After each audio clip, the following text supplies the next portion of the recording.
Graham, when it comes to poetry, we should not demand that the poet uses words in too literal or rational a way. The words of a poem don't operate on the rational mind. They operate at a deeper level, and the same is true of a prayer. Nearly all the devotional literature of the great religious and spiritual traditions is couched in subject-object relationship. Rumi, for example, who evidently knew full well that his being was God's being. In other words, that there was no such thing as his being. There was just God's being shining in himself as his knowledge of his own being. And yet he wrote traditional devotional poetry and prayers. In the existence of your love, I become non-existent. This non-existence linked to you is better than anything I ever found in existence. This is poetry. It's using the conventional subject-object relationship. It's just a form. It's just a way of speaking. It's almost impossible. In fact, it is impossible. As I've said many times before, if we want to speak the absolute truth, we should remain silent. Even these very, I hope, these clean, clear lines of reasoning that we use here, one could find fault in them if one wanted to, if one was so inclined.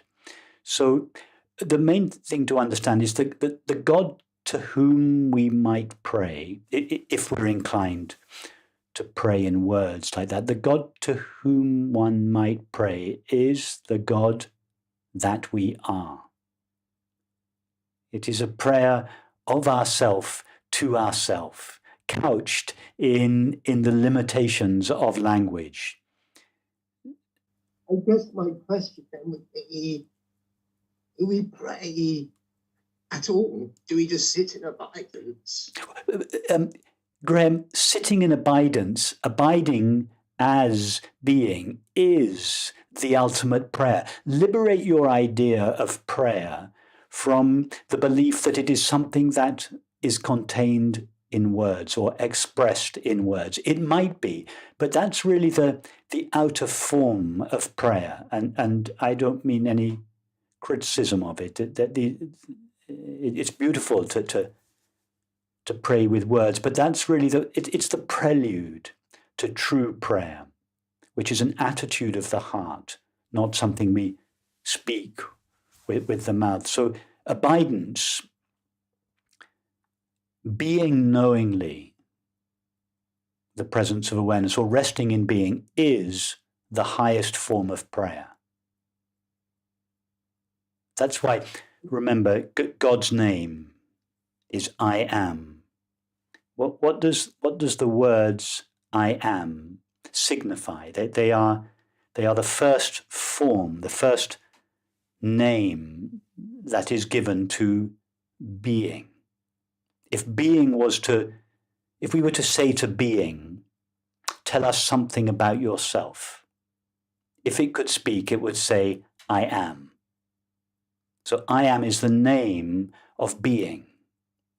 Therefore, the thought I am is the divine name. I is the divine name.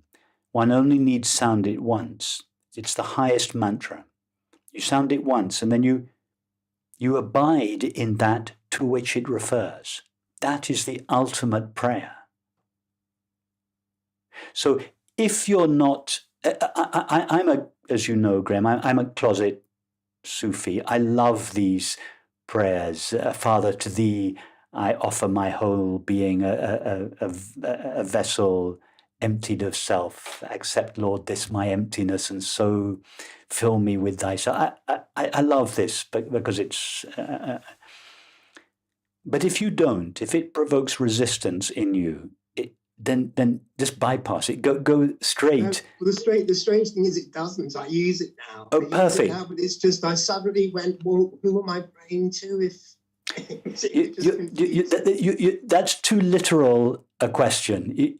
Understand, you are the one you are praying to. It's a way of speaking to yourself. It's a way of personifying yourself so that you feel you can, in some ways in your mind, objectify yourself and have a relationship with that. But at a certain point, that has to go so that you feel you are the being that you pray to.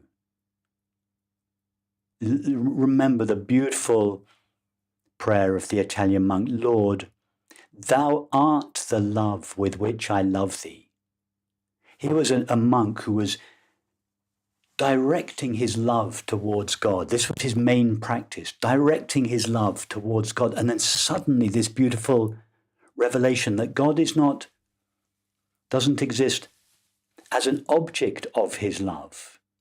God is the very love that the devotee thought was his. The devotee thought, I am taking my love and I am giving it to God. No, he suddenly realized God is the very love. And in which case, where could one direct that love? It is already that towards which, love only love. It is already that to which we would direct our love. So this beautiful phrase, Lord, thou art the love with which I worship thee, with which I love thee.